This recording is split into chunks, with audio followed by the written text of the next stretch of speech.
கரூர்ல நடந்த துயரமான ஒரு சம்பவம் நடந்தது. அதுல அந்த சம்பவத்துல நிறைய பேர், கிட்டத்தட்ட ஒரு 41 பேர் அங்க இறந்துட்டாங்க.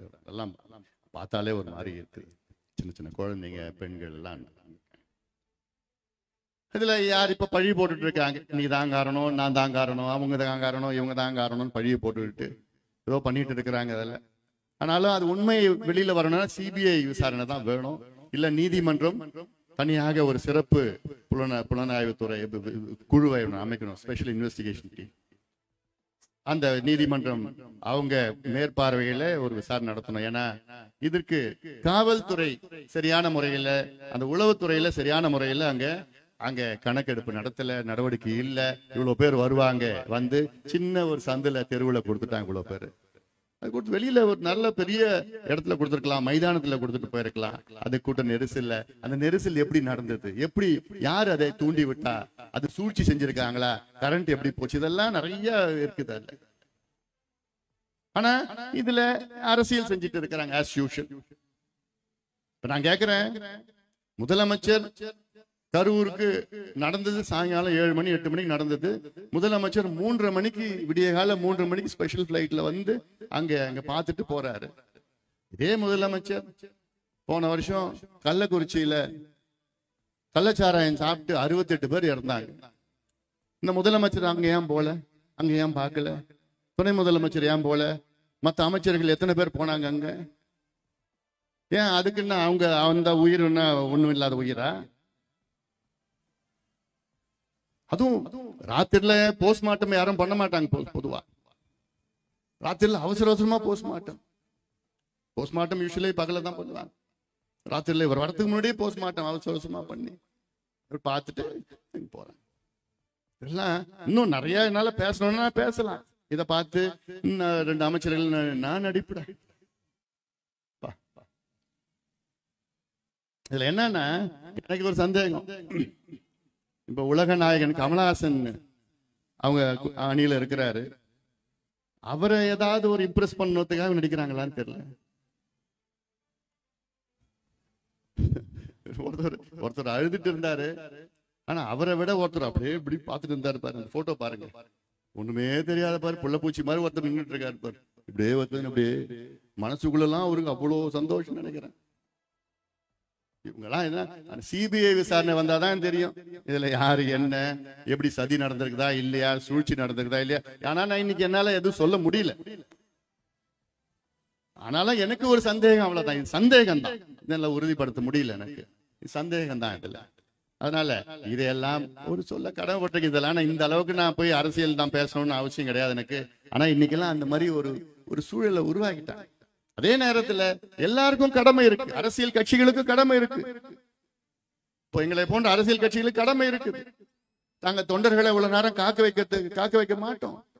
தொண்டர்கள் வந்தாங்கன்னா வெயில்ல நிக்க கூடாது, குடிநீர் தண்ணி குடிக்கிற தண்ணி கொடுக்குறோம், உணவு கொடுக்குறோம், அங்க பாதுகாப்பா வரணும், பாதுகாப்பா போனோம். ஏன் ஒரு 2-3 மாதத்துக்கு முன்பு ஒரு மாநாடு நடத்தினேன் நான். 10 லட்சம் பேர் வந்தாங்க மகாபலிபுரத்துல. 5 லட்சம் பேர் உள்ள வர முடியல. ஏன் வர முடியல? காவல்துறை அவங்கள வண்டியெல்லாம் திருப்பி விட்டுட்டாங்க. ஏன் திருப்பி விட்டா? உள்ள வந்தா இடம் இல்லை. காவல்துறை செஞ்சது சரிதான். ஏன்னா உள்ள வந்தாங்கன்னா இன்னும் நெரிசல் வரும். அதனால அதெல்லாம் அதான் பிளானிங். ஆனா இதே பிளானிங் முந்தா நாள் செஞ்சிருக்கணும். இவ்வளவு பேர் இருக்கிறாங்களே, காவல்துறை அவங்களை உள்ள விட்டுறக்கூடாது, தடுத்துருக்கணும். நீ போப்பாங்க, இடம் இல்லைன்னு சொல்லிருக்கணும். இந்த திட்டங்கள் எல்லாம் பண்ணணும். கட்சிகளுக்கும் பொறுப்புணர்வு இருக்குது, அதே போன்ற பொதுமக்களுக்கும் பொறுப்புணர்வு இருக்கு. அந்த கூட்டத்துக்கு யாராவது குழந்தைங்களை கூட்டு போவாங்களா? இப்போ இது உங்க கூட்டம் எவ்வளவு அழகா அமைதியா நடக்குது. உங்களுக்கு எல்லாம் இருக்கைகள், சேர் இருக்கு. நீங்க வரீங்க, எல்லாருக்கும் சேர் போட்டு உட்காந்துக்கிட்டு உங்களுக்கு பாதுகாப்பா இருக்கிறீங்க. ஆனா அங்க சேர் எல்லாம் கிடையாது. கும்பல்ல அப்படியே போய் கூட்டமா அப்படியே தள்ளி கிள்ளி போய் அங்க குழந்தைங்களை யாராவது கூட்டு போவாங்களா? இல்ல பெண்கள் யாராவது அங்க அந்த கூட்டத்துல போய் நெரிசல கூட்டு போவாங்களா? அவங்க என்ன பண்றாங்களோ அவங்களுக்கே தெரியல. அப்படியே அடிச்சு தள்ளி போயிட்டு இருக்கு. அது போன்ற சினிமா என்பது ஒரு பொழுதுபோக்கு. சினிமாக்காரங்களை பாக்குறதுன்னா அப்படியே அலமோதி அடிச்சு குடிச்சு போய் நம்மளோட கலாச்சாரம் அப்படி ஆயிடுச்சு. ஒரு நகை கடை, ஒரு துணி கடையை திறக்கணும்னா சீரியல் நடிகை யாரா வந்தா போதும், 10,000 பேர் இப்படி போய் நிற்பான். காலையில 6 மணில இருந்து நின்றுட்டு இருக்கும். இந்த கலாச்சாரம் தான்.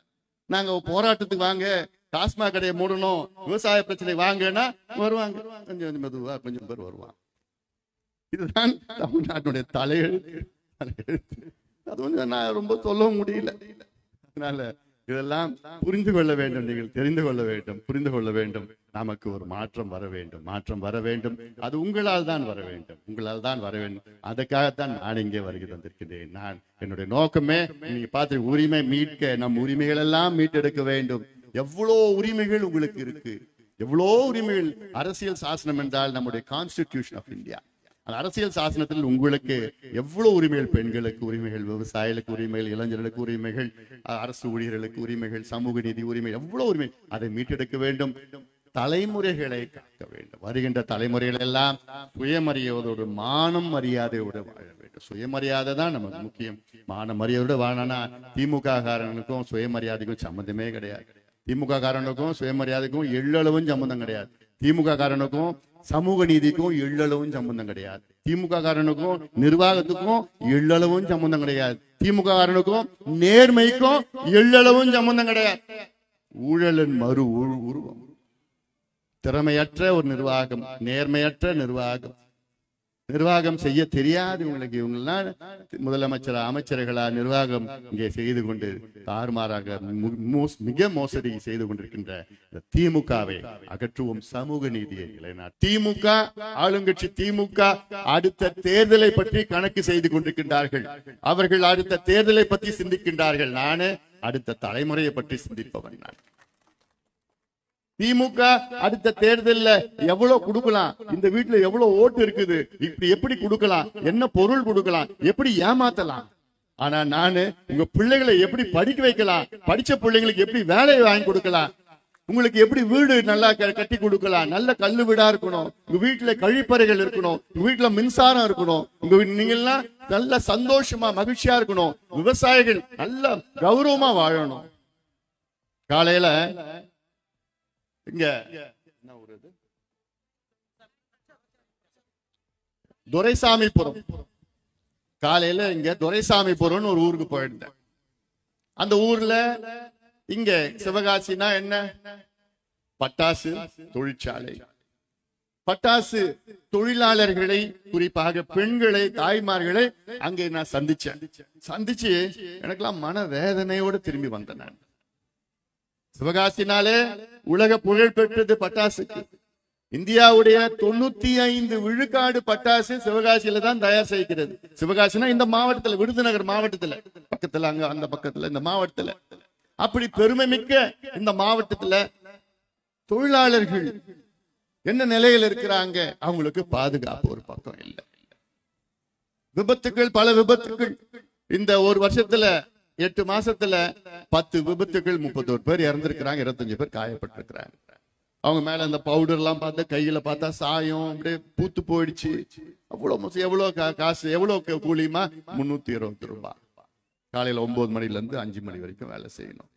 ஏமா வேலை செய்யறத, எனக்கு வேற தெரியலைங்க, எனக்கு கொஞ்சோண்டு மண் இருக்குது, ஆனா அந்த மண்ணுல தண்ணி இல்லைங்க. அந்த மண்ணில மட்டும் கொஞ்சம் தண்ணி கிடைச்சதுன்னா நான் ஏங்க இங்க பண்றேன், எனக்கு சொந்தமா எனக்கு மண் இருக்கு, அதுல நான் ஏதாவது ஒண்ணு விவசாயம் பண்ணி நான் பொழைச்சிப்பேன். என் பிள்ளைங்க எல்லாம் இங்க வேலை இல்ல, எங்கேயோ வெளியில போயிருக்கிறான், ஏன்னா இங்க ஒண்ணு இல்ல, வானம் பார்த்த பூமி, அதுக்குதான் நான் இந்த தொழில் போறேன். அதே போன்று நான் பட்டாசு தொழிலாளர்கள், பட்டாசு முதலாளிகளை நான் சந்திச்சேன். நான் தொழிலாளிகளையும் சந்திச்சேன். அவங்க கஷ்டம் என்னன்னு, முதலாளிகளோட கஷ்டம் என்ன பார்த்தா, திடீர்னு இங்க பட்டாசு தொழிற்சாலை மிக சிறப்பாக இருந்தது. ஏன்னா பட்டாசுனா நம்முடைய கலாச்சாரம், பண்பாடு, நாகரிகம் கலந்தது. ஆயிரம் ஆண்டுகளா ஏதாவது ஒரு விழா, திருவிழானா பட்டாசு, வீட்டுல கல்யாணம்னா பட்டாசு, வீட்டுல துக்க நிகழ்ச்சினா பட்டாசு தான். தீபாவளி பட்டாசு, கார்த்திகை மாசம் பட்டாசு, ஏதாவது ஒரு விழா, புது வருஷம் பட்டாசு, எல்லாம் பட்டாசு தான். அதனால நம்முடைய கலாச்சாரத்துல கலந்திருக்குது பட்டாசு. திடீர்னு உச்ச நீதிமன்றம் 2018 ஒரு தீர்ப்பு, என்னன்னு, பட்டாசு மாசுபடுகிறது, பொல்யூஷன் ஆகுதான், புகை வந்து உங்களுக்கு எல்லாம் அப்படி மூச்சு திணறுது, அதனால பசுமை பட்டாசு தான் தயாரிக்கணும்னு ஒரு நீதிபதி தீர்ப்பு கொடுத்துட்டார். நானும் தேடி தேடி பார்த்தேன், அது என்னடா பசுமை பட்டாசு, பட்டாசு தெரியுது, பசுமை பட்டாசுன்னு உலகத்திலே இல்லை. கிரீன் கிராக்கர்ஸ் அப்படி எதுவுமே கிடையாது. இன்னைக்கு வரைக்கும் யாரும் கண்டுபிடிக்கல பசுமை பட்டாசு. ஆனா நீதிபதிக்கு எப்படி தெரிஞ்சதுன்னு தெரியல, எனக்கு தெரியல. அவர் தீர்ப்பு கொடுத்துட்டு போயிட்டார், பசுமை பட்டாசு மாறணும். எவ்வளவு விஞ்ஞானிகளும் தயார் பண்ண பாக்குறாங்க, பசுமை பட்டாசு பசுமை பட்டாசு எதுவும் கிடையாது. அதனாலதான் நான் சொல்றேன், இது மத்திய அரசும் மாநில அரசும் இந்த பிரச்சனையை கையில் எடுக்க வேண்டும். இது ஏதோ ஒரு பொருளாதார பிரச்சனை மட்டுமில்லை, இது வேலை வாய்ப்பு, நம்முடைய பாரம்பரியம், நமக்கு பெருமை, தமிழர்களுக்கு தமிழ்நாட்டுக்கு பெருமை. பட்டாசு தீபாவளி வர வருது, ஆனா தீபாவளி வருது சந்தோஷமா இருக்காங்க எல்லாம், ஆனா அது செய்யற தொழிலாளர்கள் சந்தோஷமா இல்லையே, சந்தோஷமா இல்லையே. அதுதான் என்னோட நோக்கம். இந்த பிரச்சனை, இந்த பகுதியில் இந்த பிரச்சனை, இதுக்கு என்ன தீர்வு? தீர்வு அங்க உச்ச நீதிமன்ற நீதிபதிகள் அவங்க மறுபடியும் வழக்கு போட்டு அழுத்தம் கொடுத்து அப்படிலாம் இல்ல. பேரியம் நைட்ரேட்னு ஒண்ணு, அந்த பச்சை உப்பு இல்ல, அந்த பச்சை உப்பு இல்லாம செய்ய முடியாது. அந்த பச்சை உப்பு வச்சுதான் செய்ய முடியும் பேரியம் நைட்ரேட். அது இல்லாம பட்டாசே வர. இதெல்லாம் நிறைய பிரச்சனைகள், அதெல்லாம் பார்த்திருக்கிறேன் நான். அதனால இதையெல்லாம் நிச்சயமாக நாங்கள் உங்களோடு இருந்து நாங்கள் போராடி உங்களுடைய வாழ்க்கையை முன்னேற்றுவதற்கு என்னென்ன பிரச்சனை இருக்குதோ அதெல்லாம் நாங்கள் நிச்சயமாக நாங்கள் செய்வோம். அந்த ஊருக்கு போறதுக்கு முன்னாடி இன்னொரு ஊருக்கு நான் போனேன். இதே மாவட்டத்துல இன்னொரு ஊருக்கு போறேன், காரியாப்பட்டின்னு ஒரு ஊரு. அந்த ஊரு எங்க தெரியுமா இருக்குது? திருச்சுழின்னு ஒரு சட்டமன்ற தொகுதி. திருச்சுழி சட்டமன்ற தொகுதியில காரியாப்பட்டின்னு ஒரு ஊரு. அந்த திருச்சுழி சட்டமன்ற தொகுதி யார் தெரியுமா எம்எல்ஏ? யாரா இருக்கும், யாராவது சொல்லுங்க பார்க்கலாம். சொல்றாங்க தங்கம் தென்னரசு சொல்றாங்க. தெளிவா எல்லாமே வச்சிருக்கீங்கம்மா. அந்த எலெக்ஷன் நேரத்துல மட்டும்தான் கொஞ்சம் ஏமாந்துறீங்க. எலெக்ஷன் நேரத்துல மூட்டை எடுத்துட்டு வருவான், ராத்திரில திருட மாதிரி எடுத்து வருவான். என்ன மூட்டை? பட்டாசு மூட்டையா, தீப்பெட்டி மூட்டையா, இல்ல புளிய மூட்டையா? பணம் மூட்டை. பணம் மூட்டை எடுத்துட்டு வருவான் ராத்திரில. 1 மணிக்கு கரண்ட் ஆஃப் பண்ணிட்டு பணம் மூட்டை எடுத்து வந்து 1000 1000 1000 500 500 எத்தனை ஓட்டு. அது வரைக்கும் கோபமா இருப்பீங்க. என்னடா தண்ணி வரல, என் பிள்ளைக்கு பஸ் வரல, ரோடு சரியில்லை, கரண்ட் கட் பண்ணிட்டாங்க, கண்டு போய் எதுக்கெல்லாம் லஞ்சம் கொடுக்கணும்னு கோபமா இருப்பீங்க. ஆனா அந்த ஒரு நாள் மட்டும் அந்த கோபம் போயிடுச்சு. எதுக்கு? 500 1000. அந்த 500 1000 நீ என்ன 5 வருஷமா வச்சு செலவு பண்ண போற? 5 நிமிஷம் வீட்டுக்காரன் பிள்ளைய பிடிங்க எடுத்து டாஸ்மார்க்ல போய் கொடுத்துட்றான்.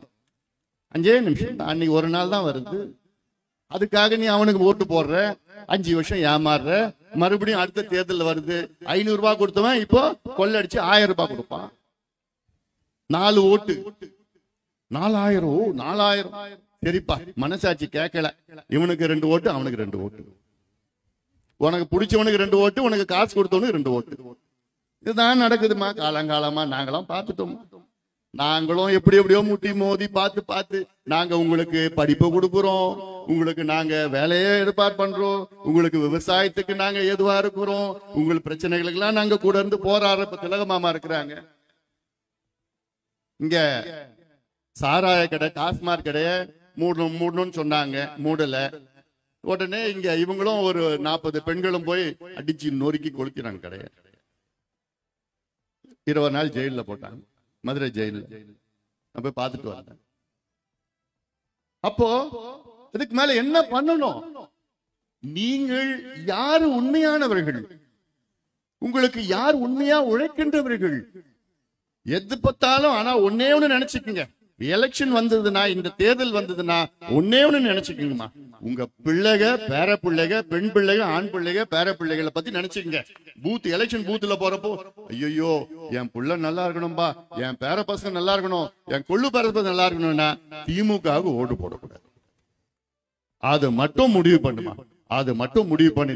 இன்னைக்கு நீ முடிவு பண்றது என்னன்னா, இந்த தேர்தலில் யார் வர வேண்டும் என்பதை விட யார் வரக்கூடாது என்ற முடிவை இன்னைக்கு நீ எடுக்கணும். யார் வரக்கூடாதுன்னா திமுக வரக்கூடாது, திமுக வரக்கூடாது, திமுக வரவே கூடாது. அவ்வளோ மோசடி, அவ்வளோ மோசம் செய்தவர்கள் திமுக, இன்னும் செய்து கொண்டிருக்கின்றார்கள் திமுக. இது ஏதோ நான் ஒரு வன்மத்தில் நான் பேசல, உண்மையை நான் பேசுறேன். நானும் ஒரு டாக்டர், மருத்துவன். சென்னை மருத்துவக் கல்லூரியில நான் படிச்சேன், டாக்டர் படிச்சிருக்கிறேன். எனக்கு தெரியும் இன்னைக்கு இருக்கிற நிலை என்ன, இன்னைக்கு இருக்கிற இளைஞர்கள் என்ன மனநிலையில இருக்கிறாங்க. இப்ப இருக்கிற முதலமைச்சர் ஸ்டாலின், அவருடைய தந்தை கலைஞர் அவர்கள் 1969 முதலமைச்சர் ஆனார். 67 அண்ணா அவர்கள் வந்தார், 2 வருஷம் தான் இருந்தாரு, அப்புறம் அவர் இறந்துட்டாரு. கலைஞர் 69 வந்தாரு. 71 மறுபடியும் ஒரு தேர்தல் வச்சார். 72 வந்தார், 71 தேர்தலில் வெற்றி பெற்றார். வெற்றி பெற்ற உடனே கலைஞர் என்ன பண்ணிட்டார் தெரியுமா? ரொம்ப நாளா திறக்காத அந்த சாராய கடையை மறுபடியும் திறந்து விட்டுட்டார். யாரு? கலைஞர் கருணாநிதி. அது வரைக்கும் ஏதோ கடையை மூடிகிடி இருந்தது. என்னைக்கு திறந்தாரோ அன்னையில இருந்து இன்னைக்கு வரைக்கும் 3 தலைமுறைகளை நாசப்படுத்திட்டார். 3 தலைமுறைகள் சாதாரண பிரச்சனை கிடையாது. 3 தலைமுறைகள்னா நினைச்சு நாசப்படுத்த. இப்ப இருக்கிற முதலமைச்சர் கலைஞருடைய பையன் ஸ்டாலின் அவர்கள், இவரு ஒரு படி மேலே போயிட்டு சாராயம் மட்டும் இல்ல, தமிழ்நாட்டுல கஞ்சா, cocaine, heroin, ketamine, methyl amphetamine, LSD இப்படி போன்ற மோசமான போதை பொருட்கள், மோசமான போதை மாத்திரை, போதை பவுடர், போதை ஸ்டாம்ப், போதை ஊசி, போதை சாக்லேட், போதை எண்ணெய். இது யாருக்கு? பிள்ளைங்களுக்கு தாளாரமா கிடைக்குது, தெரு தெருவா கிடைக்குது. சிவகாசி நகரத்துல மட்டும் இல்ல, சுத்தி சின்ன இருக்கிற கிராமத்துல எல்லா இடத்துலயும் இன்னைக்கு இந்த போதை மாத்திரை, போதை ஊசி வித்துட்டு இருக்கிறான். அது பிள்ளைங்களா பயன்படுத்துது. எனக்கெல்லாம் பதட்டமா இருக்குதுமா, பதட்டமா இருக்குது. ஏன்னா நான் ஒரு டாக்டரா எனக்கு தெரியுது, முன்னாள் மத்திய சுகாதாரத்துறை அமைச்சரா எனக்கு தெரியும் என்ன நிலையில் இருக்கு.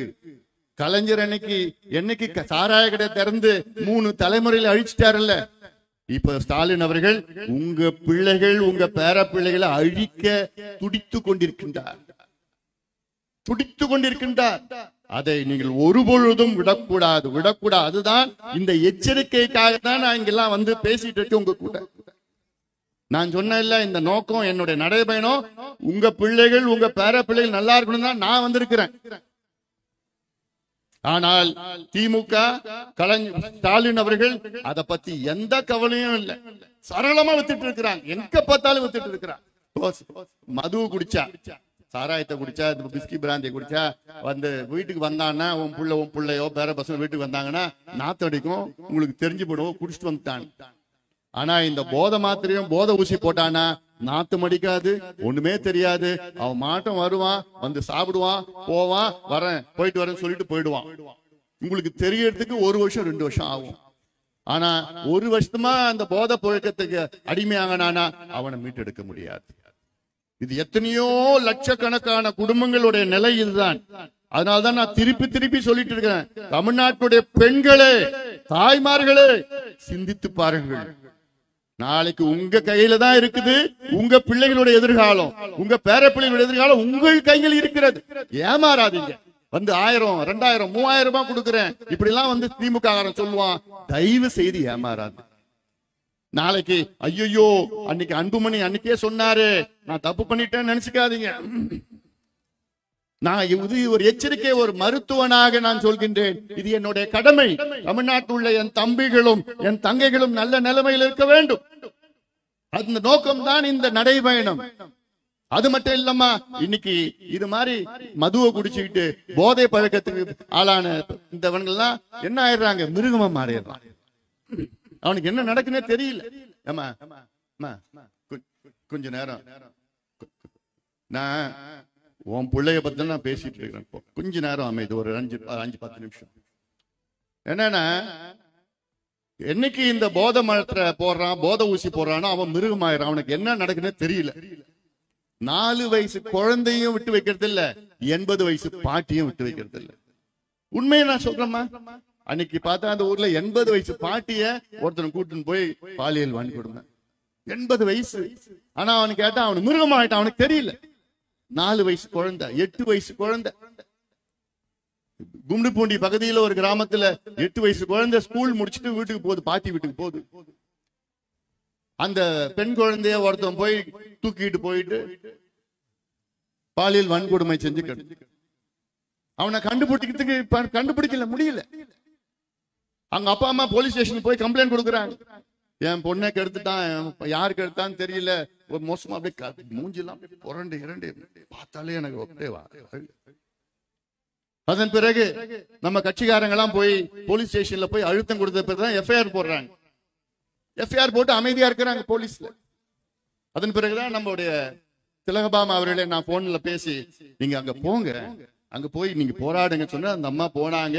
போலீஸ் ஸ்டேஷன் வாசல்ல தரையில உட்காந்துக்கிட்டு, நீ கண்டுபிடிக்கல, நான் இங்கதான் நான் உட்காருவேன், இங்கதான் நான் படுப்பேன், இங்கதான் நான் தூங்குவேன், இங்கதான் இருப்பேன்னு சொன்ன உடனே அப்புறம் தான் போலீஸ்ல 5 டீம் 6 டீம் 8 டீம் போலீஸ்ல போட்டு தேடுறாங்க. தேடி 3 வாரத்துக்கு பிறகு அவனை கண்டுபிடிக்கிறான். என்னன்னா அவன் அசாம்காரனா, அசாம்ல இருந்து ஆந்திராவில வேலை செய்யறான். கும்மிடிப்பூண்டி பகுதியில இந்த சூலூர்பேட்டைனா தமிழ்நாடு பார்டர்ல இருந்து ஒரு 20 கிலோமீட்டர் தள்ளி இருக்கு, பார்டர்ல இருக்கு, எல்லையில இருக்கு. அங்க வேலை செய்யறானா. அவன் திங்கக்கிழமையில இருந்து வியாழக்கிழமை வரைக்கும் அங்கதான் இருப்பானா. திங்கள் செவ்வாய் புதன் 4 நாள் ஆந்திராவில வேலை செய்வானா. வெள்ளி சனி ஞாயிறு 3 நாள் தமிழ்நாடுக்கு வந்துருவானா.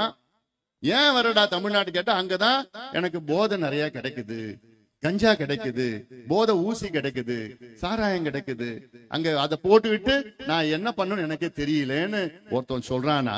இவங்க எதுக்குமா ஆட்சி? இவங்களுக்கு எதுக்குமா ஆட்சி? எதுக்கு ஒரு முதலமைச்சர்? எதுக்கு அமைச்சர்கள்? எதுக்கு அதிகாரி? எதுக்கு காவல்துறை? எதுக்கு நிர்வாகம்? உங்களுக்கு நிர்வாகம் செய்ய தெரியலன்னா விட்டுட்டு போங்க. இந்த பிள்ளைங்களை ஏன் கெடுக்கிறீங்க? உங்க எதிர்காலத்தை ஏன் கெடுக்கிறீங்க? என்கிட்ட ஆட்சி 6 மாதம் விடுங்க, ஒரு கஞ்சா போட்டலும் ஒரு ஊச்சி கீச்சி எங்கேயும் இருக்க. 6 மாதம் கூட வேண்டாமா, எனக்கு 6 நாள் போதும். 6 நாள் சும்மா நான் சொல்றேன்னு நினைச்சுக்காதீங்க. என்கிட்ட அதிகாரம் ஆட்சி இருந்ததுன்னா முதல் நாள்ல எல்லா எஸ்பியும் நான் வர வைப்பேன்.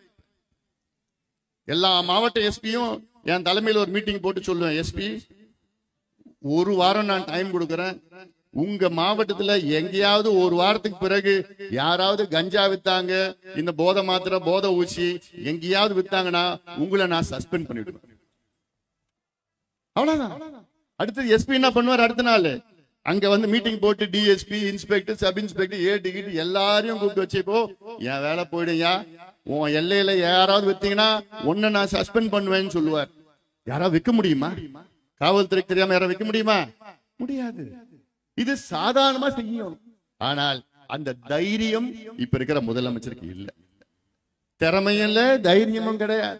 ஏதோ வராரு போறாரு, வந்துட்டு போயிட்டு என்ன நடக்குதுன்னு அவருக்கும் தெரியல.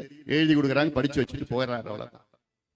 நான் சொன்னேன்ல, காலையில ஒரு ஊருக்கு போனேன்னு சொல்லி, காரியப்பட்டி போனேன்ல, அந்த ஊருக்கு எதுக்கு தெரியுமா போனேன்? காவிரி குண்டார் திட்டம் நிறைவேற்ற வேண்டும் என. காவிரி குண்டார் திட்டம்னா நிறைய பேருக்கு என்னன்னு தெரியாது. காவிரி தெரியும்ல, தமிழ்நாட்டுல பெரிய ஆறு காவிரி ஆறு. அந்த காவிரியில் இருக்கிற மிச்ச நீர் இருக்குல்ல, மிச்ச நீர்னா அதெல்லாம் விவசாயிகள் எல்லாம் பயன்படுத்திய பிறகு மிச்ச நீர் கடலுக்கு போகுது. அந்த மிச்ச நீர்ல கொஞ்சோண்டு எடுத்துட்டு வந்து கால்வாய் மூலமாக கால்வாயை வெட்டி குண்டாருக்கு எடுத்து வரணும். குண்டார் வந்து யார்? இந்த மாவட்டத்துல, விருதுநகர் மாவட்டத்துல இருக்கு, உங்க ஊர் பக்கத்துல தான் போதும். இந்த ஆத்துக்கு அங்க காவிரி மிச்ச நீர் எடுத்து வர திட்டம் தான் காவிரி குண்டார் திட்டம். அந்த காரியப்பட்டி எந்த தொகுதி? தங்கம் தென்னரசு அவருடைய சொந்த தொகுதி. அது திருச்சுழி. அங்கதான் குண்டாரு, அங்கதான் இணைக்கணும் அந்த திட்டத்தை. இவர் தான் 4 முறை எம்எல்ஏ. இவங்க அப்பா அதுக்கு முன்னாடி எம்எல்ஏ அமைச்சரா இருந்தார். இவர் இப்ப அமைச்சரா இருக்க. என்ன அமைச்சரு? நிதி, டப்பு, காசு, பணம், டப்பு, மணி மணி காசு, நிதித்துறை, தமிழ்நாட்டு நிதித்துறை அமைச்சர் அவர் தான். ஒரு நிதித்துறை அமைச்சர் அவர் தொகுதியில இருக்கிற திட்டத்துக்கு அவரால் நிதி ஒதுக்க முடியல. முடியலன்னா தெரியல, பண்ண மாட்டேன். இது எவ்வளவு பெரிய ஒரு மோசடி, எவ்வளவு பெரிய ஒரு துரோகம். இது வானம் பார்த்த பூமி, கந்தக பூமின்னு சொல்லிட்டு இருக்கிறோம். இங்க எதுவும் இல்ல, விவசாயம் கிடையாது. அதனால்தான் இங்க ஏதோ தொழில் அங்கங்க பண்ணிட்டு இருக்கிறாங்க. ஆனால் அந்த விவசாயம் பண்ணுவதற்கு செய்வதற்கு ஒரு வாய்ப்பு. இந்த திட்டம் காவிரி குண்டார் திட்டம் 2008 இது 50 ஆண்டு கால கோரிக்கை. மக்கள் காலகாலமா கேட்டுட்டு இருக்கிறாங்க. ஆனால் திமுக ஆட்சி, கலைஞர் தலைமையில் ஆட்சி 2008 அப்போ இருக்கிற நிதியமைச்சர் அன்பழகன் அவர்கள் ஒரு அறிவிப்பு, இந்த காவிரி குண்டார் திட்டத்தை நாங்கள் நிறைவேற்றுவோம் அறிவிச்சார், அவ்வளவுதான். பிறகு 3 ஆண்டுகள் திமுக ஆட்சியில் இருந்தப்போ நிதி எதுவுமே ஒதுக்கல, ஒரு பைசா கூட ஒதுக்கல. அண்ணா திமுக 10 ஆண்டுகள் 2011 இருந்து 21 வரைக்கும் ஆட்சி செய்தது. அந்த 21 கடைசி முடிகிற காலத்துல அதுக்கு அடிக்கல் நாட்டினாங்க. 14,500 கோடி அடிக்கல் மட்டும் நாட்டினாங்க, நிதி ஒரு பைசா ஒதுக்கல. பிறகு திமுக அப்படி ஆட்சிக்கு வந்தாங்க, 21 வந்தாங்க. வந்து அதுக்கு எவ்வளவு தெரியுமா நிதி ஒதுக்கீடு செஞ்சிருக்கிறாங்க? 364 கோடி. எவ்வளவு தேவைப்படுது? 14,500 கோடியில இவங்க ஒதுக்குனது எவ்வளவு? 364 கோடி ஒதுக்கி அங்க காவேரியில இருந்து குண்டாருக்கு 262 கிலோமீட்டர் காவா வெட்டணும். ஆனா இன்னைக்கு எவ்வளவு வெட்டியிருக்காங்க தெரியுமா? வெறும் 8 கிலோமீட்டர், 3%. 8 கிலோமீட்டர் காவா வெட்டிட்டு இவர் தான் நிதி அமைச்சர். தமிழ்நாட்டு பட்ஜெட் எவ்வளவு தெரியுமாமா? 4.5 லட்சம் கோடி. ஒரு வருஷத்துக்கு நிதி அமைச்சர் போடுற பட்ஜெட் எவ்வளவு? 4.5 லட்சம் கோடிக்கு பட்ஜெட் போடுறாரு. இவர் தொகுதியில் வர திட்டத்துக்கு 364 கோடி. அதையும் அறகுறைய, அதுலயும் 80% தான் வேலை முடிஞ்சிருக்கு. இதுதான் தமிழ்நாட்டின் தலையெழுத்து, உங்க தலையெழுத்து. கர்ம வீரர் காமராசர் வாழ்ந்த மண் இந்த மண். காமராசர் மட்டும் இல்லைன்னு வச்சுக்கீங்களா, இன்னைக்கு தமிழ்நாடு, பீகார், சத்தீஸ்கர், மத்திய பிரதேஷ் போன்ற மிக மிக பின்தங்கிய மாநிலமா இருந்திருக்கும். காமராசர் இங்க முதலமைச்சரா வருவதற்கு முன்பு தமிழ்நாட்டுல ஒரு தொழிற்சாலையும் கிடையாது, பள்ளிக்கூடம் சரியா இல்ல, கல்லூரிகள் எதுவும் கிடையாது. அவர் தான் கல்வி தந்தை காமராசர், கர்ம வீரர் காமராசர். மதிய உணவு அது கான்செப்ட் உலகத்துல வேற எங்கேயும் கொண்டு வரல, அவர் தான் கொண்டு வந்தார். அது மட்டும் இல்ல, தொழிற்சாலைகள் தமிழ்நாட்டில் இருக்கு. இன்னைக்கு தொழிற்சாலை BHEL திருச்சியில இருக்குது, ஆவடியில tank factory, Perambur railway factory, Hindustan photo films, இப்படி எல்லாம் NLC, பல தொழிற்சாலைகளை கொண்டு வந்தது யாரு? காமராஜ் ஆட்சியில் தான். இவங்க திமுக ஒரு தொழிற்சாலை ஒண்ணே ஒண்ணு கிடையாது. சேலம் ஸ்டீல் பிளான்ட்ல இருந்து எல்லாம் யாரு கொண்டு வந்தா? இந்த மண்ணுக்கு சொந்தக்காரர் கர்ம வீரர் காமராசர் கொண்டு வந்தார். நீர்ப்பாசன திட்டங்கள், இரிகேஷன் ஸ்கீம்ஸ், 13 அணைகளை கட்டியது காமராசர் அவர்கள். அணைகள் 13 அணைகள். பாபநாச அணைகள், லோவர் பவானி அணையிலிருந்து, நம்ம வைகை அணையிலிருந்து, சாத்தனூர் அணையிலிருந்து, வீடூர் அணையிலிருந்து, KRP அணையிலிருந்து எல்லா 13 அணைகளை கட்டி அதற்கு திட்டங்களை வகுத்தவர் யாரு? மண்ணுக்கு சொந்தக்காரர் கர்ம வீரர் காமராசர் அவர்கள். காமராசர் வர்றதுக்கு முன்பு ஒரு சர்க்கரை ஆலை கூட கிடையாது, சுகர் ஃபேக்டரி ஒண்ணு கூட கிடையாது. பிறகு ஜப்பான் நாட்டில இருந்து வந்தாங்க, தொழில்நுட்பம் நம்ம கிட்ட இல்ல. அவங்க வந்து 10 சர்க்கரை தொழிற்சாலைகளை தொடங்குவதற்கு திட்டம் வகுத்தார்கள். அதுக்கு பிறகு யாரோ பேசினாங்க பிறகு, அது எனக்கு சரியான முறையில தெரியல, உண்மையாலையான்னு தெரியல. ஜப்பான்காரன் லஞ்சம் கொடுக்க மாட்டான். ஆனா அதுல என்ன சொல்றாங்க, ஜப்பான்காரன் ஒவ்வொரு ஃபேக்டரிக்கும் 10% கமிஷன் கொடுக்குறேன், 10 ஃபேக்டரிக்கு 100% கமிஷன் கொடுக்குறேன்னு காமராஜ் கிட்ட சொன்ன மாதிரி அவன் சொல்லல, பட் அவங்க மூலமா, அமைச்சர் மூலமா சொன்ன மாதிரி. அதுக்கு காமராஜர் என்ன சொன்னாரா, ஏன் 10 ஃபேக்டரி வேணாயா, அவங்க கொடுக்கிற மிச்ச பணத்துல 11 ஃபேக்டரியை தொடங்க சொல்லு. இப்ப திமுக காரங்கிட்ட போய் கேட்டா என்ன சொல்லுவான், ஒரு ஃபேக்டரிக்கு 40% கமிஷன். இதுதான் காமராஜருக்கும் உங்களுக்கு வித்தியாசம். 25,000 பள்ளிக்கூடங்களை திறந்தது யாரு? இந்த மண்ணுக்கு சொந்தக்காரர் கர்ம வீரர் காமராசர் அவர்கள். 25,000 பள்ளிக்கூடங்கள். ஆனா திமுக என்ன பண்றான் தெரியுமா? காமராசர் அவர்கள் திறந்த பள்ளிக்கூடத்தை மூடிட்டு இருக்கிறான். எவ்வளோ மோசடி இல்ல, எவ்வளவு துரோகம். இந்த துரோகத்தை மன்னிக்க முடியுமா? போன மாசம் 207 பள்ளிக்கூடத்தை மூடி இருக்கிறான், அரசு பள்ளிக்கூடத்தை. இதுதான் மன்னிக்க முடியாத துரோகம், மன்னிக்க முடியாத துரோகம். காமராசர் தமிழ்நாட்டு மக்களுக்கு ஒரு அடித்தளத்தை கொடுத்துட்டு போயிட்டார். பவுண்டேஷன், அடித்தளம். ஒரு பில்டிங் கட்டணும்னா அடித்தளம் நல்லா இருந்தா தான் பில்டிங் நிற்கும். அதனாலதான் இன்னைக்கு யார் யாரோ ஆட்சிக்கு வந்தாலும் தமிழ்நாடு அப்படியே ஸ்ட்ராங்கா நிக்குதுன்னா காரணம் யாரு? காமராசர் கொடுத்த அந்த அடித்தளம், நமக்கு பவுண்டேஷன். அதனாலதான். இல்லைன்னா அவ்வளவுதான், முடிஞ்சு போச்சு. எப்படி எப்படி ஆடி போயிட்டேன்னா இவங்க நிர்வாகமா பண்ணிட்டு இருக்கிறாங்க. நிர்வாகமா இவங்களுக்கு தெரியலமா, நிர்வாகம் என்னன்னு கூட தெரியாதவர்கள் ஆட்சியில இருக்கிறாங்க. ஆனா நிர்வாகம் என்னவென்று சரியான முறையில் நேர்மையான நிர்வாகம் கொடுக்கணும்னு எங்களுக்கு எல்லாம் ஆசை, ஆதங்கம். திட்டம் தெரியுது, நிர்வாகம் தெரியுது, உணர்வு இருக்குது எல்லாம். ஆனால் அதிகாரம் மட்டும் இல்லை. நிச்சயமாக அந்த அதிகாரம் நீங்கள் கொடுப்பீர்கள் நம்பிக்கை இருக்கிறது. நமக்கு சமூக நீதி தான் அடித்தளம். சமூக நீதினா என்ன? பாதாளத்தில் இருக்கின்ற சமூகங்கள் முன்னேறிய சமூகத்திற்கு நிகராக வளர வேண்டும், முன்னேற வேண்டும் என்ற நோக்கம்தான் சமூக நீதி. அதை நிலைநாட்ட நீங்கள் எல்லோரும் வாருங்கள், பின்னால் வாருங்கள். இன்னைக்குமா தமிழ்நாட்டுல ஆண்கள் வாக்குகளை விட பெண்கள் வாக்கு தான் அதிகம். அது தெரியுமா? தெரியுமா? ஆண்கள் வாக்குகளை விட பெண்கள் வாக்கு தான் அதிகம். நீங்க நினைச்சீங்கன்னா யாரு முதலமைச்சர் நீங்களே நிர்ணயம் பண்ணிடலாம். அதே போன்ற இப்ப 10வது படிக்கிறாங்கல்ல, 10வது எக்ஸாம் 12வது எக்ஸாம்ல முதல் 10 ரேங்க்ல 8 பேர் யாரு? பெண்கள். 2 பேர் தான் ஆண்கள். உங்களுடைய சக்தி உங்களுக்கு தெரியல. நீங்க நினைச்சீங்கன்னா என்ன மாற்றத்தை வேணா உங்களால கொண்டு வர முடியும். ஆனா நீங்க நினைக்கணும். அதனால்தான் நான் இதெல்லாம் உங்ககிட்ட எல்லாம் தகவல் சொல்லிட்டு இருக்கிறேன். மாற்றம் உங்களால முடியும். சரிப்பா, நம்மளால என்ன பண்ண முடியும்? ஏதோ வருது, ஏதோ வராங்க, நம்மளால எதுக்கு அப்படி எல்லாம் தயவு செய்து நினைக்காதீங்க. இப்போ நேபாளில 2 வாரத்துக்கு முன்பு ஒரு ஆட்சி மாற்றம் நடந்தது நேபாள் நாட்டுல. அங்க ஊழல் ஆட்சி தொடர்ந்து அங்க நடைபெற்றது. அதனால அங்க இருக்கின்ற இளைஞர்கள், அவங்க பேரு ஜெனரேஷன் ஜி, ஜென் ஜின்னு சொல்லிட்டு என்னென்னமோ பேர் வச்சிருக்கிறாங்க. அவங்க இளைஞர்கள் அங்க ஒன்று கூடி கோவப்பட்டு ஆத்திரப்பட்டு அங்க ஒரு புரட்சியை நடத்தினார்கள். அந்த புரட்சியில ஆட்சி தூக்கி எறியப்பட்டது. செய்த விதம் தப்பு, அராஜகம் எல்லாம் நடந்தது, வன்முறை எல்லாம் நடந்தது. அதெல்லாம் வேண்டாம். அமைதியான முறையில உங்களால புரட்சி செய்ய முடியும், நிச்சயமா முடியும். ஒவ்வொரு மனசுல நம்ப அவங்க ஓட்டு போட மாட்டோம்பா, அவங்க வீட்டுக்கு போனோம், அந்த உணர்வு உங்க மனசுல எல்லார் மனசுலயும் இருந்ததுன்னா முடிஞ்சு போச்சு. இவங்க எவ்வளவு பணம் கொடுத்தாலும் எவ்வளவு வந்தாலும் ஒண்ணும் ஆக போறது கிடையாது, ஒண்ணுமே ஆக போறது கிடையாது. இதே போன்றுதான் பங்களாதேஷ் நாட்டுல போன வருஷம் அங்கே ஒரு புரட்சி நடந்தது, ஆட்சி மாற்றம் நடைபெற்றது. 2 ஆண்டுகளுக்கு முன்பு இலங்கையிலே ஒரு புரட்சி நடந்தது, அங்கே ஆட்சி மாற்றம் நடைபெற்றது. இந்த புரட்சி யாரால? என் தம்பிகள், என் தங்கைகளால். என் தம்பிகள் போன்றவர்கள், என் தங்கைகள் போன்றவர்கள், இளைஞர்கள், ஜெனரேஷன் ஜி, இவர்களாலே நடந்த ஆட்சி மாற்றம் தமிழ்நாட்டில் நடக்காதா? உங்களால நடத்த முடியாதா? முடியாதா? நிச்சயமா முடியும், உறுதியாக முடியும். உங்களால் முடியலன்னா வேற யாரால முடியாது. ஏன்னா நான் போற இடத்துல எல்லாம் பெண்கள் கோபமா இருக்கிறாங்க. எலெக்ஷன் வரட்டும், நான் பாத்துக்கிறேன்.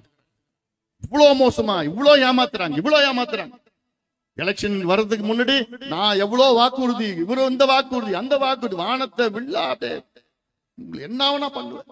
பொய் யாராவது சொல்லுவாங்களாமா? எனக்கு இல்லாம உங்ககிட்ட நான் பொய் சொன்னா அவங்களை மறுபடியும் நான் பாக்குறதுக்கு எனக்கு கூசும். அப்படியே நான் பார்க்க தெரியாது. ஒரு பொய்ய சொல்லிட்டு நான் உங்களுக்கு செய்யறேன்னு சொல்லிட்டு ஒரு பொய்ய என்னால சொல்ல முடியாது. முதல்ல அப்படி சொல்லி உங்க முன்னாடி என்னால உங்க முகத்தை பார்க்க முடியாது. ஆனா திமுக காரன் அழகா பொய் சொல்லுவான், வந்து மறுபடியும் நிற்பான். நின்னு அது அவங்களுக்கு எதுவும் கிடையாது, மானம் இனங்க எதுவும் கிடையாது. அதை நின்னு மறுபடியும் ஒண்ணு நடக்காத மாதிரி பேசிட்டு இருப்போம். இந்த புத்தகம் போட்டிருக்கமா, இது நான் பொய், திமுக பொய் சொன்னதை ஒரு புத்தகமா போட்டிருக்கேன். விடியல் எங்கேன்னு ஒரு புத்தகம், இது போன மாசம் வெளியிட்டேன், அவர் ஆவணம். இதுல என்ன தெரியுமா இருக்குது? திமுக ஆட்சி வருவதற்கு முன்பு உங்களுக்கு கொடுத்த வாக்குறுதி. உங்களுக்கு 505 வாக்குறுதிகள் திமுக கொடுத்தார்கள். முதலமைச்சர் ஸ்டாலின் உங்ககிட்ட 505 சத்தியங்களை கொடுத்தார். என்ன சத்தியம்? நாங்கள் ஆட்சிக்கு வந்தவுடன் இதையெல்லாம் உங்களுக்கு நான் நிறைவேற்றுவேன் என்ற சத்தியத்தை 505 சத்தியங்கள் கொடுத்தார். அதுல எவ்வளவு தெரியுமா நிறைவேற்றிருக்கிறாரு? வெறும் 66 தான். 505ல வெறும் 66 வாக்குறுதிகளை தான் முழுமையாக நிறைவேற்றிருக்கிறார்கள். 66னா விழுக்காடு பர்சன்டேஜ் படி பார்த்தா வெறும் 13% தான். அவங்க சொன்ன வாக்குறுதியில 100%ல 13% தான் அவங்க நிறைவேற்றி இருக்கிறாங்க. 13%னா இப்போ 100 மார்க் எக்ஸாம்ல 100 மார்க் என்ன பாஸ் மார்க்னா 35 மார்க் தான் பாஸ் மார்க் எக்ஸாம்ல. திமுக எவ்வளவு மார்க் எடுத்திருக்கு? 13 மார்க் எடுத்திருக்கு. 13 மார்க்னா என்ன? திமுக ஃபெயில் ஆயிடுச்சு. திமுக ஃபெயில் ஆயிடுச்சு. ஃபெயில் ஆன கட்சி மறுபடியும் வரலாமா? ஆட்சிக்கு வரலாமா? ஃபெயில் ஆன கட்சி மறுபடியும் கொண்டு வருவீங்களா? அவங்களுக்கு தகுதி திறமை எதுவும் கிடையாது. தூக்கி போடுங்க, அவங்க ஆட்சியை தூக்கி போடுங்க. வேண்டாம். இது புத்தகம். இது சும்மா நான் பொய் சொல்லணும்னு சொல்லல. இன்னைக்கு வரைக்கும் இது யாரும் மறுக்க முடியாது. ஏன்னா அவங்க கொடுத்த வாக்குறுதி, அவங்க கொடுத்த சத்தியம் தான். 505 வாக்குறுதிகள் அவங்களே ஒத்துக்கிறாங்க. ஆனா அதை நிறைவேற்றல. எதுவும் நிறைவேற்ற போறது இன்னும் 6 மாசம் தான் இருக்கு. அதுல என்ன வாக்குறுதி? நாங்கள் ஆட்சிக்கு வந்தால் 100 நாள் வேலை வாய்ப்பை 150 நாட்களாக உயர்த்துவோம் சொன்னாங்களா? சொன்னாங்களா? எவ்வளவு நாள் கிடைக்குது இன்னைக்கு?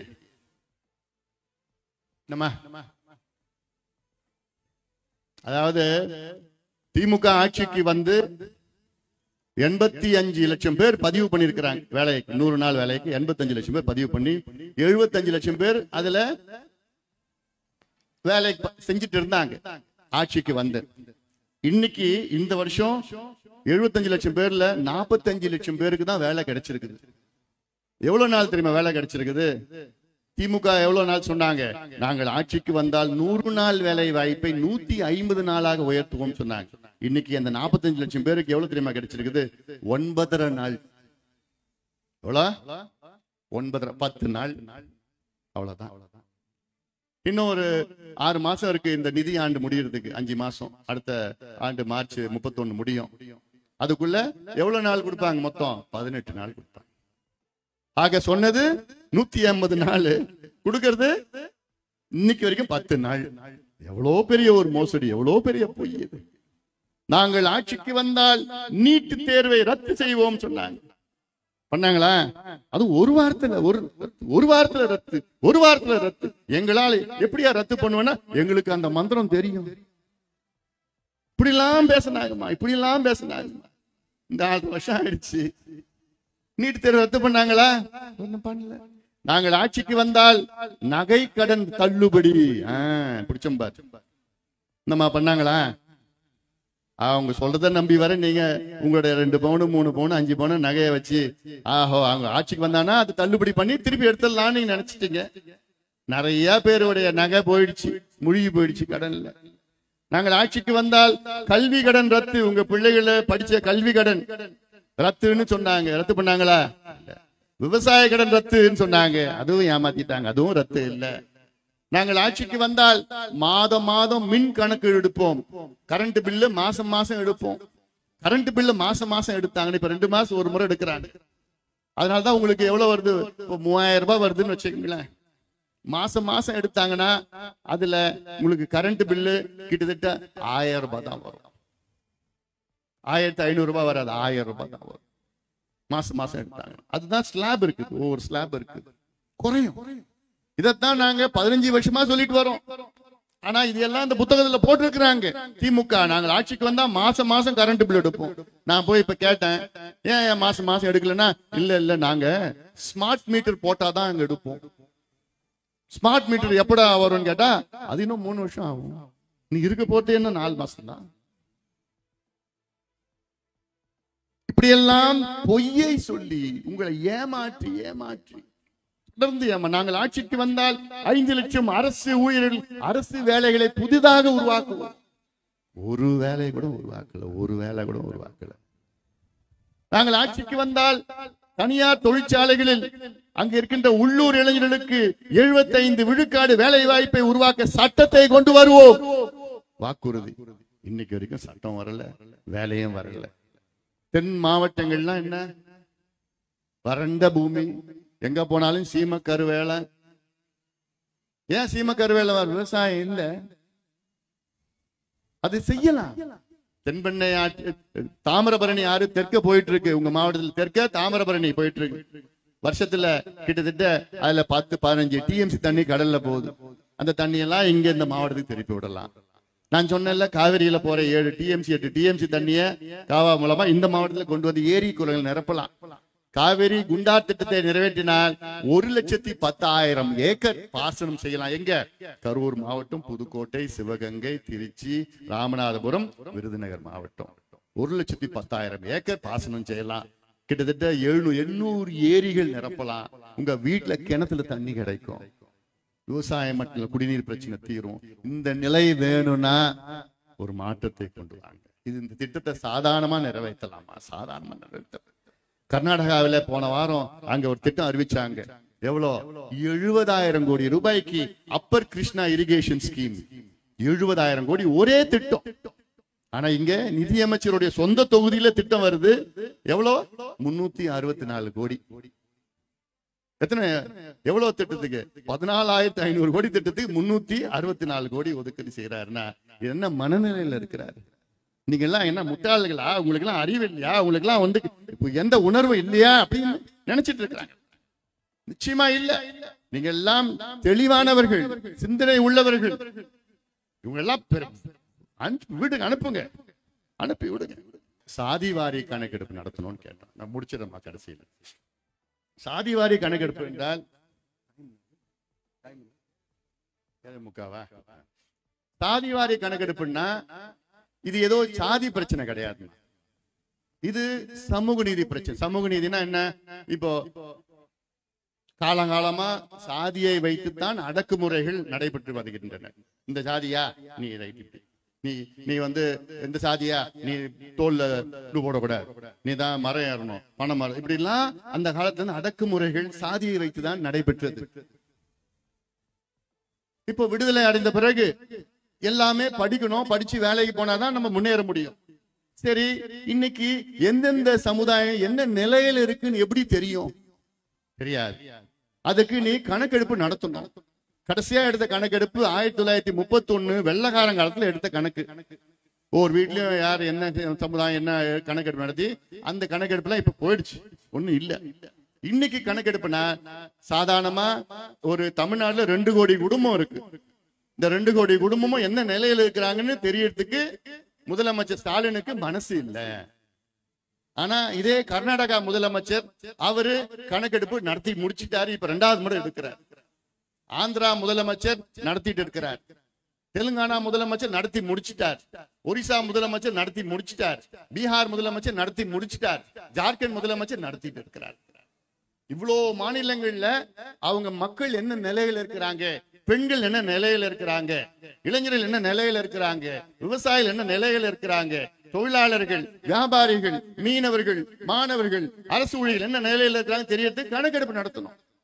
சாதிவாரினா பேர் தான் சாதிவாரி. இல்ல பேர் பிடிக்கலன்னா சமூக நீதி கணக்கெடுப்புன்னு பேரை மாத்திக்கணும். சாதியின் பேர் பிடிக்கலையா, சமூக நீதி கணக்கெடுப்பு பேரை மாத்திக்கணும். ஆனா என்ன பண்ணணும்னா 2 கோடி குடும்பம் தமிழ்நாட்டுல, அதற்கு ஒவ்வொரு குடும்பத்திலும் நீ அந்த குடும்பத்துக்கு ஒரு வீட்டுக்கு போறேன்னா இப்ப கணக்கெடுப்பு நடத்துவதற்கு வெறும் 2 மாசத்துல நடத்தலாம். 500 கோடி தான் செலவாகும். நான் 500 கோடி தான் சொல்றது என்ன காரணம் தெரியுமா? தமிழ்நாடு பட்ஜெட் 4.5 லட்சம் கோடி. அதுல 500 கோடி என்பது ஒண்ணுமே கிடையாது. 2 மாசம் 500 கோடி, 3 லட்சம் அரசு ஊழியர்கள் 2 மாசம் வேலை செஞ்சா போதும். வீடு விடா எல்லா கணக்கும் எடுத்துடலாம். ஒரு வீட்டுக்கு போனீங்கன்னா இந்த வீடு எத்தனை பேர் இருக்கிறீங்க, இதுல என்ன மதத்தை சார்ந்தவர்கள், என்ன சாதியை சார்ந்தவர்கள், என்ன உட்பிரிவை சார்ந்தவர்கள், எத்தனை பேரு, இதுல கல்லு வீடா, ஓட்டு வீடா, குடிசை வீடா, இந்த வீடு சொந்த வீடா, வாடகை வீடா, வீடு எவ்வளவு பெருசு, வீட்டுல பாத்ரூம் இருக்கா, வீட்டுல கரண்ட் இருக்குதா, வீட்டுல தண்ணி இருக்குதா, வீட்டுல எத்தனை பேர் படிச்சிருக்கிறாங்க, எத்தனை பேர் முதல் பட்டதாரிகள், எத்தனை பேர் வேலையில இருக்கிறாங்க, அரசு வேலையில எத்தனை பேர் இருக்காங்க, தனியார் வேலையில எவ்வளவு சம்பளத்தில் இருக்காங்க, வீட்டுல பைக் இருக்குதா, சைக்கிள் இருக்குதா, இல்ல கார் இருக்குதா, இந்த இப்படி எல்லாம் ஒரு கணக்கெடுப்பு 70 கேள்விகள் கேட்டு கணக்கெடுத்து எல்லா வீட்லயும் 2 கோடி வீட்லயும் கணக்கெடுப்பு நடத்தி அந்த டேட்டா வச்சா போதும். இதுல எல்லாமே பிரிச்சு பிரிச்சு பிரிச்சு மைக்ரோ லெவல்ல இந்த தெருவுல எத்தனை பேர் இருக்கிறாங்க, அவங்க என்ன நிலையில இருக்காங்க, இந்த ஊர்ல எத்தனை பேர் இருக்காங்க, இந்த சமுதாயத்துல எத்தனை பேர் இருக்காங்க. இப்ப இவ்வளவு இஸ்லாமிய சகோதரிகள் எவ்வளவு பேர் வந்திருக்கிறீங்க. இப்ப என்னன்னா இஸ்லாமிய சமுதாய மதத்துல 3.5 விழுக்காடு இடஒதுக்கீடு தமிழ்நாட்டுல கிடைக்குது. அதுல 7 உட்பிரிவுகள் இருக்கிறது. நம்ம நினைச்சுக்கணும் இஸ்லாமியர்கள் சகோதரிகள் அதுல 7 உட்பிரிவுகள் இருக்கிறது. அந்த 7 உட்பிரிவுல கிட்டத்தட்ட 5 உட்பிரிவுகளுக்கு இடம் கிடைக்கல. 2 உட்பிரிவு தான் அதுல எல்லா இடமும் எடுத்துக்கிறாங்க. நீ கணக்கெடுப்பு நடத்தினா யாருக்கு அதுல கிடைக்கலையோ அவங்களுக்கு அந்த 3.5 விழுக்காட்டுல 1.5% 2% அவங்களுக்கு கிடைக்காதவங்களுக்கு அது உள் ஒதுக்கீடு கொடுக்கலாம். பட்டியலின சமுதாயம் இருக்கு, பட்டியலின சமுதாயம் 3 பெரிய பிரிவுகள் இருக்கு. தேவேந்திர குல வேளாளர், அருந்ததியர், ஆதி திராவிடர்கள். அதுல 78 உட்பிரிவுகள் இருக்கிறது. அந்த 78 உட்பிரிவுகள்ல வெறும் 8 உட்பிரிவு தான் கிட்டத்தட்ட 18 விழுக்காடு இடஒதுக்கீடு, 18% ரிசர்வேஷன். அதுல 15% 7 பேர் தான் எடுத்துக்கிறாங்க. 8 பேர் எடுத்துக்கிறாங்க. 78 பேர்ல 8 பேருக்கு தான் போகுது. மீதி 70 பேருக்கு 3% தான் கிடைக்கும். எம்பிசி இருக்கு, 115 சமுதாயம் எம்பிசில இருக்கு. அதுல யாருக்கு கிடைக்குது, யாரு கிடைக்கல எப்படி தெரியும்? தெரியாது. பிசியில 140 சமுதாயம் இருக்கிறது. அதுக்கு யாரு கிடைக்கல, யாரு கிடைக்கிறது கணக்கெடுப்பு நடத்தினாதான் தெரியும். இது நடத்துவதற்கு என்னால முடியாது, எனக்கு அதிகாரம் இல்லை என்று ஒரு பொய்யை சொல்லுகின்ற முதலமைச்சர் எங்கேயாவது உலகத்துல பாத்திருக்கீங்களா? தமிழ்நாட்டுல பாருங்க. அவர் பேர் தான் முத்துவேல் கருணாநிதி ஸ்டாலின். அதிகாரம் வச்சிருக்கிறாரு, சட்டம் இருக்கு, நிதி இருக்கு, அதிகாரிகள் எல்லாம் இருக்கிறாங்க. மத்த பக்கத்து மாநிலத்துல நடத்துறாங்க. பக்கத்துல எல்லா மாநிலத்திலும் நடத்தி முடிச்சுட்டாங்க. ஆனா நம்ம முதலமைச்சருக்கு மட்டும்தான் அதிகாரம் கிடையலையா. முந்த நாள் கர்நாடகா நீதிமன்றத்துல ஒரு தீர்ப்பு, வெள்ளிக்கிழமை அன்னைக்கு ஒரு தீர்ப்பு. அந்த தீர்ப்புல என்ன சொல்லி இருக்கிறாங்கன்னா, கர்நாடகா மாநில அரசு கர்நாடகாவில் சாதிவாரி கணக்கெடுப்பு தாராளமா நடத்தலாம், எந்த தடையும் கிடையாது. மத்திய அரசுக்கு மட்டும் இல்ல, மாநில அரசுக்கும் அதிகாரம் இருக்கிறது. சாதிவாரி கணக்கெடுப்பு நடத்துவதற்கு மாநில அரசுக்கும் அதிகாரம் இருக்கிறது என்று கர்நாடகா உயர் நீதிமன்றம் ஒரு தீர்ப்பை வழங்கி இருக்கிறது. ஆனா நம்மால் ஸ்டாலின் என்ன சொல்றாரு, கணக்கெடுப்பு மத்திய அரசு தான் நடத்தணும், மாநில அரசுக்கு அதிகாரம் இல்லைன்னு சட்டமன்றத்துல ஒரு பொய், அந்த பொய் ஆகாச பொய்ய புழிவிட்டு இருக்கிறார். இன்னும் செஞ்சு சொல்லிட்டு இருக்கிறார். இதனால எவ்வளவு பாதிப்பு தெரியுமா? உங்களுக்கு தான் பாதிப்பு. ஏமா நீங்க நினைச்சுக்காதீங்க அது ஏதோ கணக்கெடுப்பு யார நடத்தணும், நமக்கு என்ன பாதிப்புனா, நாளைக்கு உன் பிள்ளைக்கு வேலை கிடைக்காது, உன் பிள்ளைக்கு உன் பெண்ணுக்கு பெண் படிப்பு கிடைக்காது, காலேஜ்ல அட்மிஷன் கிடைக்காது, அட்மிஷன் கிடைச்சு படிச்சு முடிச்சோன்னு வேலை கிடைக்காது. இந்த கணக்கெடுப்பு நடத்தலன்னா உன் பிள்ளைங்களுக்கும் பேர பிள்ளைங்களுக்கும் படிப்பும் கிடைக்காது, வேலையும் கிடைக்காது. இந்த கணக்கெடுப்பு நடத்தினா சுலபமா கிடைக்கும், சாதாரணமா கிடைக்கும். அந்த உரிமை உங்ககிட்ட இருக்கிற உரிமை, அந்த உரிமையை பறிப்பதற்கு ஸ்டாலின் அவர்கள் துடித்துக் கொண்டிருக்கின்றார். அது விடலாமா? விடக்கூடாது, விடக்கூடாது. இது உங்களுடைய உரிமை, உங்கள் பிள்ளைகள் பேர பிள்ளைகள் உரிமை. நீ கணக்கெடுப்பு நடத்தியா, நான் படிக்கணும், நான் வேலைக்கு போகணும், நான் சுயமரியாதையில் வாழணும், என்னுடைய உரிமை என்று இங்க இருக்கின்ற ஒவ்வொரு இளைஞர்களும் நீங்கள் தப்பி கேட்க வேண்டும். இது ஏதோ ஒரு ஜாதி ஒரு சமுதாய பிரச்சனை கிடையாது, ஒட்டுமொத்த தமிழ்நாட்டுடைய முன்னேற்ற பிரச்சனை. இது கணக்கெடுப்பு நடத்தினாதான் நீங்க முன்னேற முடியும். இல்ல இப்ப ஒரு உதாரணம் நான் சொல்றேன். இந்த கணக்கெடுப்பு எவ்வளவு முக்கியம் நான் சொல்றேன். இப்போ 100 மாம்பழம் இருக்கு, 100 மாம்பழத்தை வச்சுக்கிட்டு ஒரு ரூம்ல வச்சுக்கிட்டு அந்த ரூமுக்கு 100 பேர் உள்ள அனுப்பிச்சு விட்டுடுது.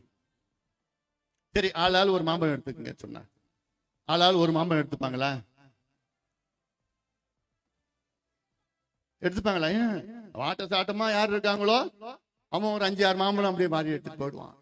இன்னும் கொஞ்சம் பலசாலியா இருப்பான், அவன் ஒரு 2-3 எடுத்துட்டு போவான். பெண்கள் பாவம் பின்ன நின்றுட்டு எப்படி போலாமா, இடிச்சு போலாமா, உள்ள போலாமான்னு யோசிச்சுட்டு இருப்பீங்க.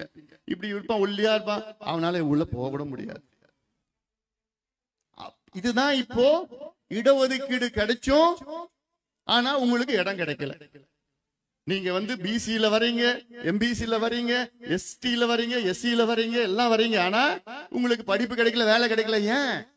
பலசாலியா இருக்கிறவங்க எல்லாம் தட்டிட்டு போறாங்க. பலசாலினா இதுல எப்படி பலசாலி? டவுன்ல இங்கிலீஷ் மீடியம்ல படிக்க வைக்கிற பணக்கார பிள்ளைங்க தான் பலசாலி. அவங்க அப்பா காசு நிறைய வச்சிருக்கிறாரு, பிள்ளைகளுக்கு coaching centre, NEET coaching centre, வேலைக்கு யூபிஎஸ்சி, சிவில் சர்வீஸ், டிஎன்பிஎஸ்சிக்கு ராஜஸ்தான் கோட்டாவில் 5 லட்சம் செலவாகும், டெல்லிக்கு 10 லட்சம் செலவாகும், சென்னைக்கு போனா 10 லட்சம் செலவு. கோச்சிங் சென்டர்ல பணக்கார பிள்ளைங்க கான்வென்ட்ல படிச்சு இங்கிலீஷ் மீடியம் படிச்சவங்க அதிக மாம்பழத்தை எடுத்துட்டு, கிராமத்துல பாவம் குப்பன் சுப்பன் முனியம்மாவுடைய பிள்ளை பேர பிள்ளைங்க கவர்மெண்ட் ஸ்கூல்ல படிச்சு தமிழ் மீடியம்ல படிச்சு அவங்க இவங்க கூட போட்டி போட முடியுமா? போட முடியாது. அந்த கணக்கெடுப்பு தான் நான் கேட்கிறேன். அந்த கணக்கெடுப்பு நடத்தினாதான் இவங்கள முன்னுரிமை கொடுக்க முடியும். இப்ப பட்டியலின சமுதாயம் 18%, அது 6 பிரி, எம்பிசிஏ பிரி, பிசிஏ பிரிச்சுட்டு உள்ஒதுக்கீடு கொடுங்க. கொடுத்தீங்கன்னா யாருக்கு கிடைக்கலையோ அவங்களுக்கு கொடுக்கணும். இதுதான் அடிப்படை சமூக நீதி. ஆனால் இந்த அடிப்படை கூட தெரியாத ஒரு முதலமைச்சர் தமிழ்நாட்டை ஆண்டு கொண்டிருப்பது நமக்கெல்லாம் அவமானம். மாற்றுங்கள், மாற்றி அமையுங்கள். மாற்றுகின்ற காலம் நேரம் வந்துவிட்டது. அதற்கு தயாராக ஆருங்கள். பெரியோர்களே, தாய்மார்களே, என் சகோதரிகளே, என் தங்கைகளே, என் தம்பிகளே, வியாபார பெருமக்கள், விவசாய பெருமக்களே, அரசு ஊழியர்கள். நேரம் ஆயிடுச்சா? மனையை காமிச்சு நான் சென்னைக்கு போனோம். அதனால இதெல்லாம் நீங்கள் சிந்தித்து நாம் எல்லோரும் ஒன்றிணைவோம். ஒன்றிணைந்தால் தான் நமக்கு மாற்றம் கிடைக்கும். அமைதியான புரட்சி நீங்கள் தான் அதை தொடங்க வேண்டும். அமைதியான புரட்சி உங்களால் நிச்சயமாக முடியும். நீங்கள் புரட்சி செய்தால்தான் உங்கள் கடையில், உங்கள் வீட்டில் அருகில், உங்கள் கிராமத்தில் இருக்கின்ற டாஸ்மாக் கடையை மூட வேண்டும். நீங்கள் புரட்சி செய்தால்தான் உங்கள் கிராமத்தில் உள்ள ஏரிக்கு தண்ணி கிடைக்கும். நீங்கள் புரட்சி செய்தால்தான் உங்கள் பிள்ளைகள், பேர பிள்ளைகள், உங்கள் பெண் பிள்ளைகள் எல்லாம் படிக்க முடியும், வேலைக்கு போக முடியும், சுயமோ மரியாதையுடன் வாழ முடியும். அமைதியான முறையிலே இங்கே தமிழ்நாடு இருக்க வேண்டும். தொழில் புரட்சி நடக்க வேண்டும். வேலை வாய்ப்பு உருவாக வேண்டும். அனைவருக்கும் நல்ல தரமான கல்வி, தரமான சுகாதாரம் கிடைக்க வேண்டும் என்றால் நீங்கள் புரட்சி செய்து இந்த கேடுகட்ட ஊழல் செய்கின்ற இந்த மக்கள் விரோத, பெண்களுக்கு எதிரான, விவசாயிகளுக்கு எதிரான கஞ்சா ஆட்சி, இந்த சாராய ஆட்சி, திமுக ஆட்சியை நாம் எல்லோரும் சேர்ந்து அகற்றுவோம். திமுக ஆட்சியை நாம் அகற்றுவோம். அகற்றுகின்ற காலம் நேரம் வந்துவிட்டது. நாம் எல்லோரும் ஒன்றிணைவோம், மாற்றத்தை கொண்டு வருவோம். திமுக ஆட்சியை அகற்றுவோம். நாம் உரிமைகளை மீட்டெடுப்போம். நன்றி.